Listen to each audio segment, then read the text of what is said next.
Saudara, ada banyak tersangka kasus korupsi di berbagai daerah pada tahun 2025. Seperti di Bengkulu, Kejaksaan Tinggi Bengkulu menangani 51 perkara korupsi dengan total 49 tersangka.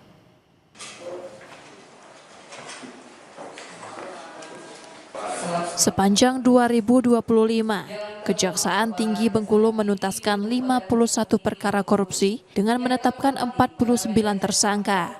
Dari penanganan kasus tersebut, kerugian negara yang diselamatkan mencapai 1,4 triliun rupiah.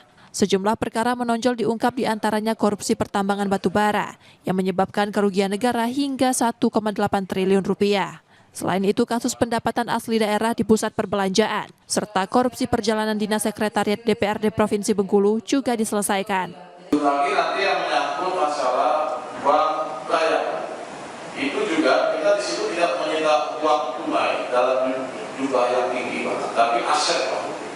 Dan aset ini tadi sudah dikalkulasi oleh Pak Asfar tadi. Kemudian ada lagi menyangkut aset Megamall, Pak. Di Megamall itu, terdakwa yang sudah disidangkan di sebelah ini, itu kita berhasil menyelamatkan sebagian besar dari aset, tanah, bangunan.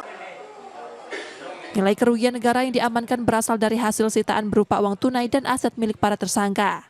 Sebagian perkara telah dilimpahkan ke pengadilan dan menjalani proses persidangan, sementara sisanya masih dalam tahap penyidikan. Bayazil Ar-Raihan, Kompas TV, Bengkulu.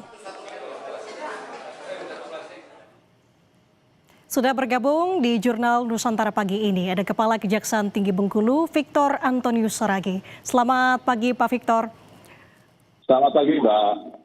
Pak Victor, di sepanjang tahun 2025, Kejaksaan Tinggi Bengkulu berhasil menuntaskan 51 perkara korupsi, ada 49 tersangka. Bisa Bapak jelaskan kembali kasus korupsi di bidang apa saja? Dari hampir 1,5 triliun rupiah yang berhasil diselamatkan, terbesar dari kasus korupsi apa, Bapak? Baik, terima kasih Mbak Nanda.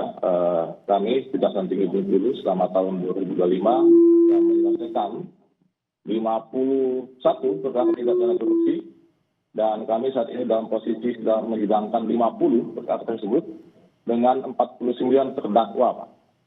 Dan jumlah kerugian yang kami selamatkan sebesar 1,4 triliun rupiah. Dan saat ini proses sidang sudah berjalan di awal tahun ini. Demikian, Mbak. Oke, di sepanjang tahun 2025 kemarin, Pak Victor, kasus apa saja yang dirasa paling sulit untuk ditangani sejauh ini?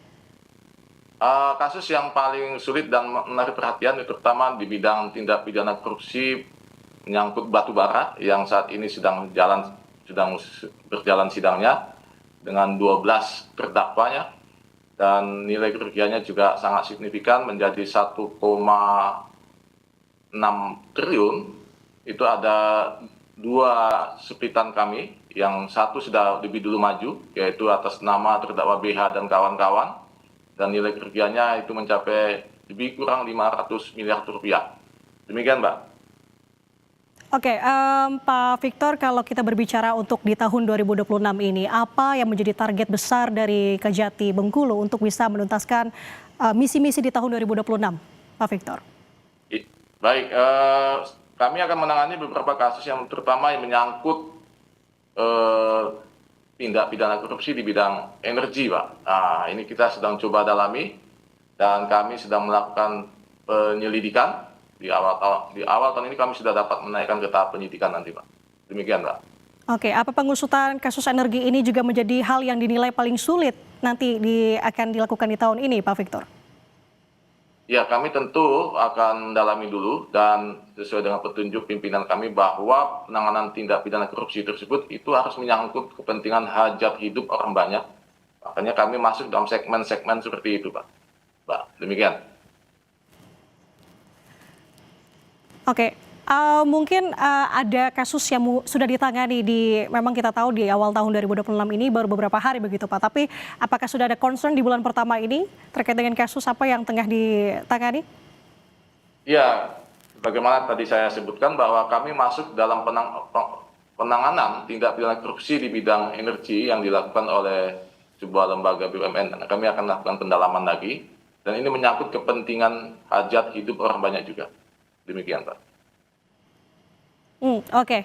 Kita nantikan tentunya dan ini harapannya bisa menjadi motivasi untuk kejaksaan tinggi lainnya di berbagai daerah di Indonesia. Terima kasih atas kebersamaannya bersama kami. Baik, Informasinya Kepala Kejaksaan Tinggi Bengkulu Bapak Victor Antonius Saragih. Selamat bertugas kembali Bapak, sehat selalu.